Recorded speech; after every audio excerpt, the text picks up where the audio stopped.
She's alive!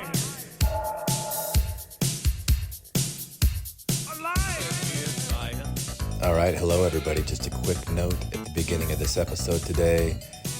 I composed a little story and I asked Notebook LM to analyze it. It's kind of like a short history of nearly everything. You'll see what I mean. But I just want you to know what you're about to hear is an AI-generated conversation between two AI personalities, and they're discussing my ideas. It is just a different way of composing and creating that I'm having a lot of fun with. So I hope you enjoy it too. Baby steps. This is Infants on Thrones. I'm looking for the further light and knowledge Father promised to send me. Baby steps. Baby steps. Look for the good in everyone. Welcome back to Infants on Thrones. We like to dive into thought-provoking ideas about consciousness and existence. And today, we are exploring a really unique piece called The Childish Dream of Infants on Thrones. Have you ever wondered how consciousness emerges? Not just in humans, but maybe at every level of existence. Well, that's what we're going to be unpacking today. It's a concept that challenges how we usually think of ourselves and the universe. So imagine a single spark of energy, like this tiny little flicker, in this vastness of space. This spark's going to be our guide as we journey from the very beginning of the universe through all these incredible stages of evolution, from atoms and molecules to life, consciousness, and even beyond. Yeah, the childish dream is that we're all kind of like infants on thrones. We're always growing and evolving our awareness through our relationships with everything around us. Okay, I love that, Average. But what does it even mean to be an infant on a throne? It suggests that we're all works in progress, always learning, growing, expanding our understanding of ourselves and the universe. The throne represents our potential, our capacity for awareness, and the infant is that ever-evolving consciousness that occupies that throne. I see. So it's like we're all royalty in a sense, with this incredible power to become more than we are. Exactly. And the key here is that this growth happens through relationships, through these connections with everything around us. It's not like a solo journey. That makes a lot of sense. All right, so let's jump into the first dream. It's called the first pulse, which takes us back to the very beginning, the Big Bang. Imagine our little spark of energy, just the vibration in this massive explosion of creation. It doesn't have a sense of self yet, but it feels this incredible harmony with the rhythm of the universe. It's almost poetic, how the source material describes it. It really is. It talks about this sea of possibilities and a sense of warmth as this spark kind of drifts within this expanding cosmos. Right. It's trying to capture that awe and wonder of that very first moment, the sheer potential of everything that's about to unfold. And then things start to change. The spark senses these tiny particles called quarks and gluons, the building blocks of atoms, starting to form. It's like the universe is getting organized. Yeah. And here's where relationships really come into play for the very first time. Our spark feels drawn to these particles, and it eventually becomes part of a hydrogen nucleus, the simplest atom. So from pure vibration in this chaotic universe, our spark now has a stable self, even if it's super basic. Exactly. And even at this early stage, the spark gets glimpses of other paths that it could have taken, other particles it could have become. It really highlights the incredible potential for branching out, for experiencing existence in countless ways. That's mind-blowing. Like even at the atomic level, the universe is exploring all these options. So we've gone from a spark of pure energy to the formation of the first atom. It's amazing how quickly things are getting complex. What happens next? I was going to draw sometime when I came across a sign saying, "Who are you and where are you from? We don't like visitors come." Let's move on to Dream 2, bonds of water. Our little hydrogen atom with our spark inside is about to encounter something new, oxygen, and together, they're going to form a water molecule. Okay, so why is this a big deal? Think about it. Water is essential for life as we know it. It has all of these amazing properties that a single hydrogen atom could never have on its own. Fluidity, surface tension, the ability to dissolve things. Our spark is about to experience a whole new level of existence. So it's not just like the simple joining of parts. Yeah. The spark's entire experience is transforming because of this relationship with oxygen. Precisely. The source material describes it as feeling a sense of flow, of being able to move and change shape in ways it couldn't before. It's like realizing that through connection you can unlock completely new abilities and possibilities. Wow, that's a powerful insight even for us humans. We think about how our relationships shape who we are Yeah. and what we're capable of. Absolutely. It's a fundamental principle of existence, and it all starts at this incredibly basic level. Okay, I'm really starting to see the childish dream in action here. So what else does our spark experience as a water molecule? It encounters other water molecules, forming streams, rivers, even vast oceans. Imagine this feeling of being part of something so vast and interconnected. Yeah, it's like going from a single atom to being part of a global network. And there's this incredible sense of possibility. The spark sees other molecules combining to create complex compounds, the building blocks of organic life. It's almost like it's glimpsing the future, seeing the potential for even greater complexity, and the emergence of life itself. It's amazing how each step in this journey builds on the previous one, leading to more and more intricate and fascinating forms of existence. So from this vast ocean of possibilities, our little spark eventually becomes part of something even more extraordinary, a living cell. That's what we'll explore in Dream 3.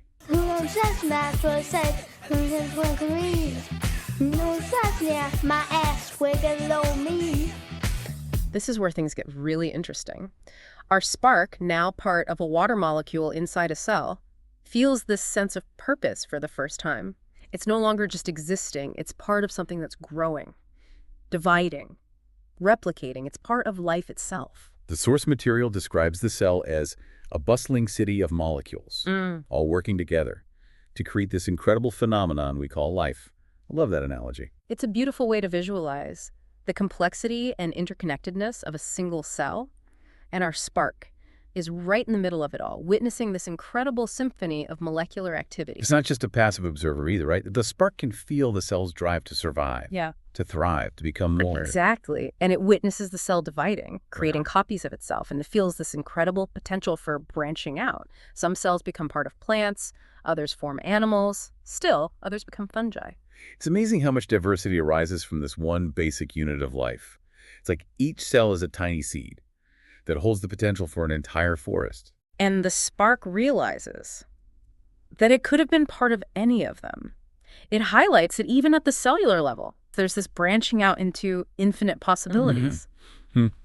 We've gone from a spark of energy to an atom, to a water molecule, and now to a living cell.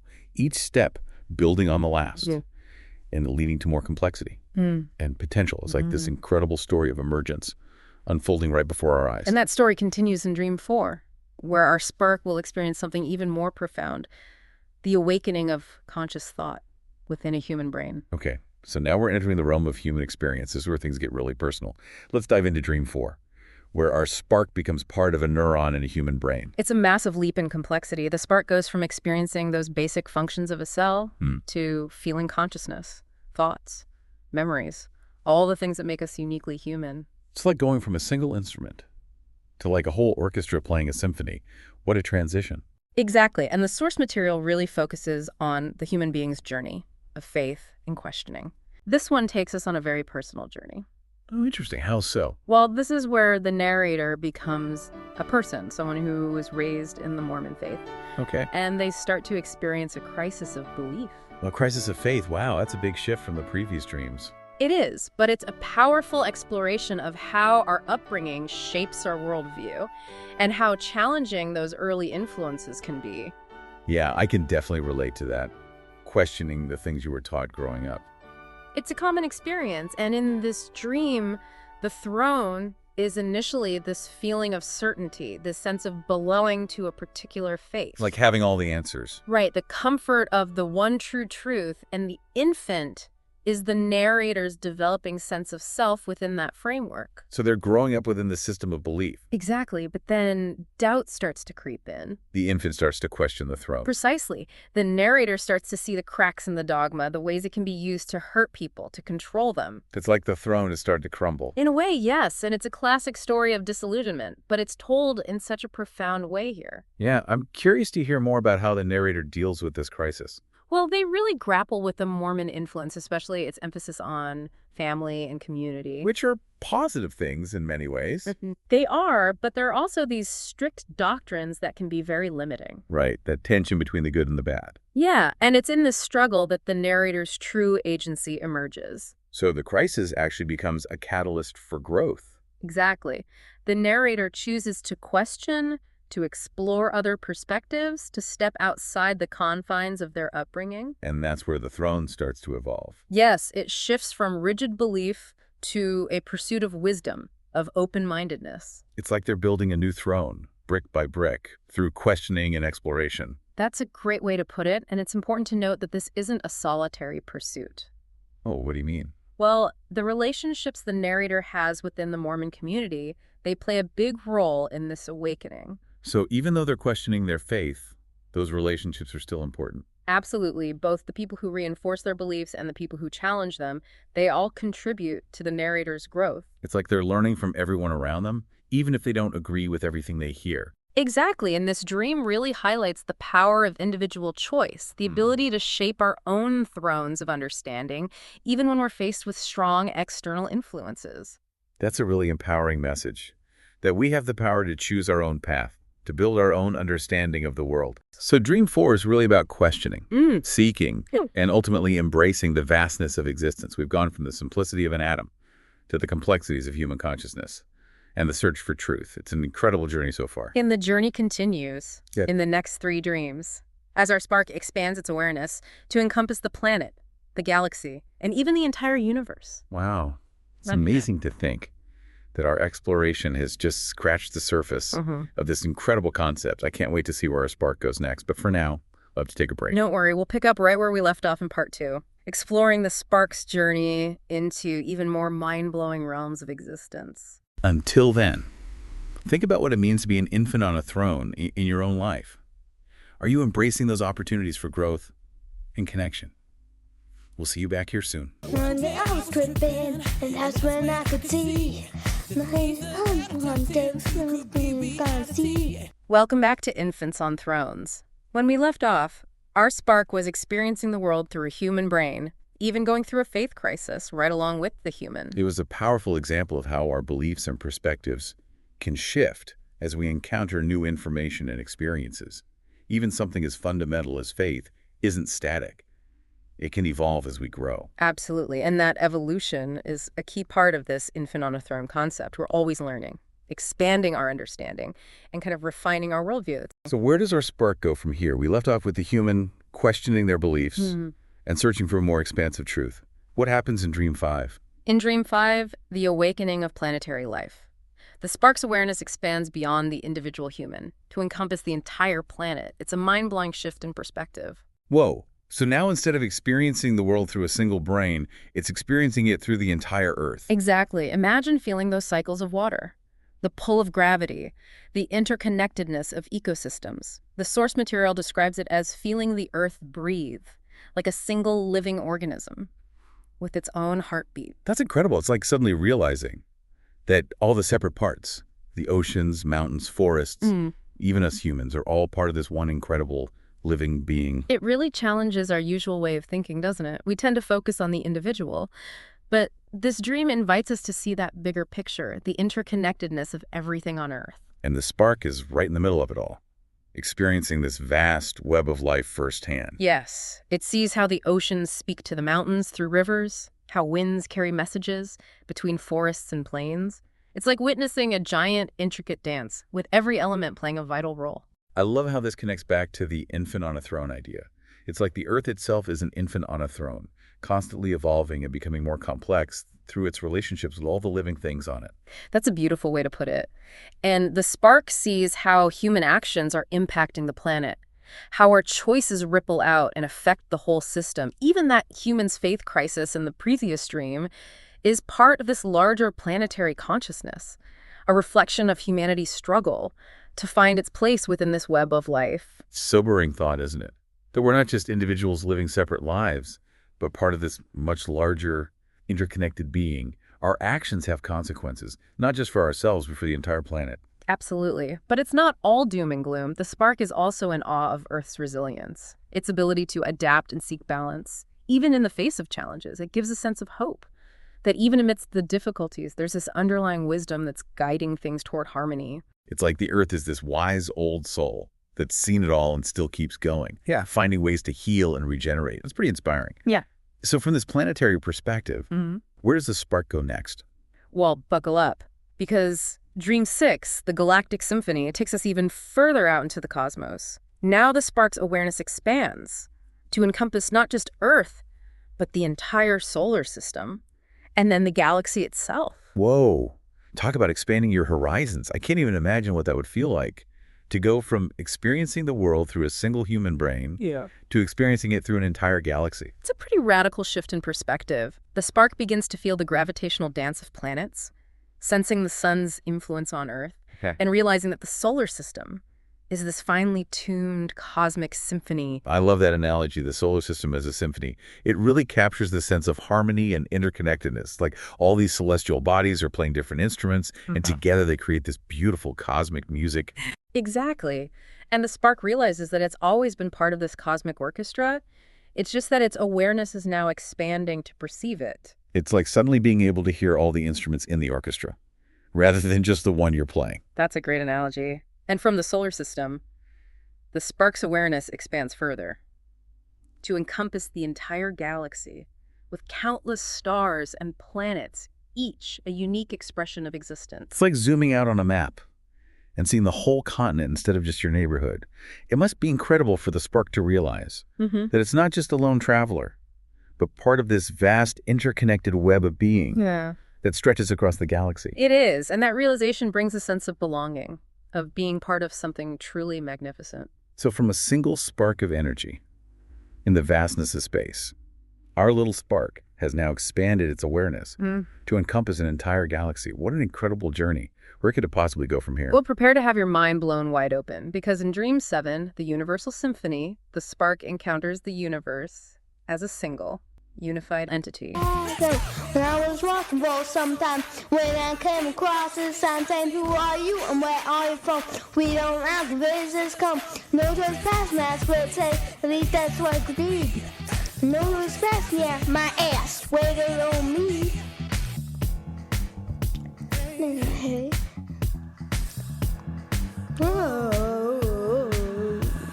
Welcome back to Infants on Thrones. I don't know about you, but my mind is still buzzing after that incredible journey with the spark. It's quite a perspective shift, isn't it? To go from the smallest particle to the universe as a single entity. It really makes you realize how interconnected everything is. And how much potential there is for growth and evolution at every level of existence. Okay, so we've explored the spark's journey through these 7 dreams. From the Big Bang to universal consciousness. But we keep coming back to this idea of infants on thrones. What does that actually mean for us? Well, I think the core message is that we're all works in progress, constantly learning, growing, and expanding our awareness. The throne represents our capacity for consciousness, our potential to connect and understand. And the infant is that ever-evolving part of us that's always becoming more... So it's not like we're just sitting on these thrones, passively observing. We're actively growing into them, expanding our awareness through our experiences and relationships. Exactly. It's an ongoing process, a journey of self-discovery that unfolds throughout our lives. And this idea applies to every level of existence, right? From the tiniest atom to the universe itself. Absolutely. Everything is in a state of becoming, constantly interacting with its environment, forming relationships, and evolving its level of awareness. But how does this play out in our everyday lives? Well, I think it starts with recognizing that we're all interconnected. Our actions, thoughts, and even our internal struggles have ripple effects on the systems around us. We're not isolated individuals, but part of a vast web of relationships. So we have a responsibility, not just to ourselves, but to the well-being of the whole. Exactly. It's a call to be more mindful, more compassionate, more aware of our impact on others and the planet. It's also an invitation to be curious, to keep learning and exploring new perspectives. Because the more we understand about ourselves and the world around us, the more we can contribute to this grand unfolding of consciousness. Now, one thing that really struck me in the childish dream of infants on thrones is this emphasis on relationships. At every stage of the spark's journey, relationships are what drive growth and evolution. It's fascinating, isn't it? Even subatomic particles form relationships, leading to the creation of atoms, then molecules, then cells, and so on. It all starts with connection. So if we want to create a more harmonious and conscious world, Yeah. we need to start by cultivating healthy, supportive relationships in our own life. Absolutely. Our relationships with ourselves, Yeah. with others, with nature, they all contribute to shaping our individual and collective awareness. And it makes me wonder about the potential of technology to enhance those connections. Oh, interesting. How so? Well, we're already seeing how technology can connect people across vast distances, share information instantly, and foster collaboration on a global scale. But it can also be a source of isolation and division, Mm-hmm. right? We've all seen how social media can create echo chambers and fuel conflict. Definitely. But I think the key is to use technology in ways that promote understanding, empathy, and connection. Instead of just scrolling mindlessly, we can use it to engage in meaningful conversations, learn from different perspectives, and build bridges across cultures. Wow. And you mentioned earlier about technology. Could things like AI or quantum computing actually help us experience this planetary consciousness? That's a really interesting question. Like, could we tap into it somehow? Well, imagine using AI to process all the data we have about the Earth. All that information about the oceans, the forests, everything. Right. And quantum computing could give us the power to create a simulation, like a really immersive one. And VR could be how we experience it, like actually feel what it's like to be part of the Earth. That would be incredible to feel the Amazon River flowing or the wind in a rainforest. It's a whole new way of understanding the planet. What if we could use these technologies to, like, step outside our human-centric view Yeah. and, like, experience the world through the eyes of, say, a dolphin or bacteria or even like an atom? That's a mind-blowing concept if you really think about it. I mean, we're talking about simulating like the very essence of nature at, a fundamental level. Yeah. What would it be like to perceive the world through the senses of a dolphin? Right.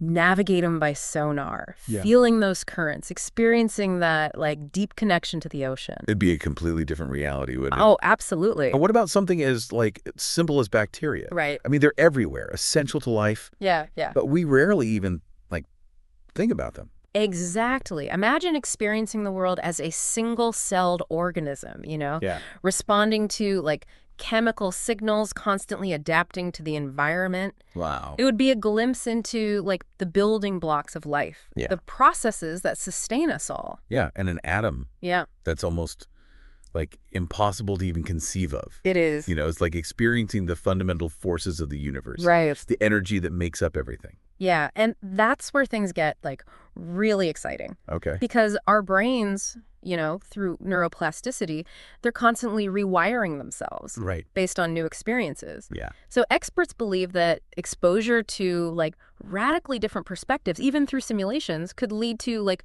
profound shifts in our understanding and empathy. So by experiencing the world through these, like, non-human lenses, we could develop a deeper connection with all life, Mm-hmm. potentially even contributing to a planetary singularity. It's a captivating possibility. So technology can be a tool for expanding our thrones, for increasing our capacity for awareness and connection. Exactly. It all depends on how we choose to use it. Now, speaking of expanding our awareness, the childish dream of infants on thrones also hints at the possibility of consciousness beyond our human experience. It suggests that maybe planets, solar systems, even the universe itself could possess some form of consciousness. It's a mind-boggling concept, but it raises some fascinating questions. If a collection of cells can give rise to a conscious human being, why couldn't a collection of planets or stars give rise to something even greater? It certainly challenges our anthropocentric view of the universe. And it opens up a whole new realm of possibilities. Maybe we're not alone in the universe. Maybe consciousness exists in ways we can't even imagine. It's a humbling thought, isn't it? To realize that we're still infants in a cosmic sense, constantly learning and discovering new truths about ourselves and the world around us. The childish dream of infants on thrones is truly an inspiring and thought-provoking exploration of consciousness and existence. It invites us to embrace the journey of growth and evolution, to recognize the power of relationships, and to approach the universe with a sense of wonder and awe.